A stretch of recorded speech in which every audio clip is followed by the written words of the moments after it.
Şanlıurfa ile birlikte Doğu ve Güneydoğu'daki 15 ilde bulunan turist rehberlerin bağlı olduğu bir meslek yani kuruluşuyuz. Şanlıurfa turizmi şu anda çok güzel gidiyor. Normalde 31 Ekim ile birlikte sonbahar turizm sezonumuz biterdi ama bu yıl özellikle Göbeklitepe ve sonradan Karahantepe'nin de yani açıklamasıyla birlikte insanların Şanlıurfa'ya ve bölgeye büyük bir teveccühleri var.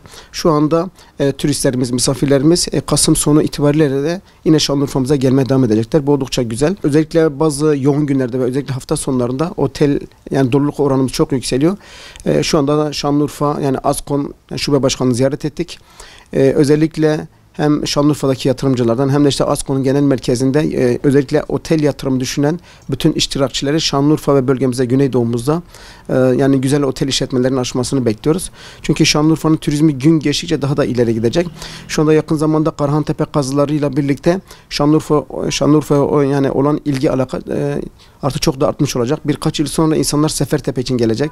Ondan bir 5-6 yıl sonrasında bu sefer Sayburç için gelecek. O bakımdan Şanlıurfa'nın turizm potansiyeli çok iyi ve bölgede de adeta lokomotif bir il görevinde. Çünkü Güneydoğu'da Mezopotamya'da tam ortada bulması yani hasebiyle hem özellikle Gaziantep'e, Adıyaman'a, Mardin'e, Diyarbakır'a ve Batman'a çok yakın mesafelerde bulunmakta.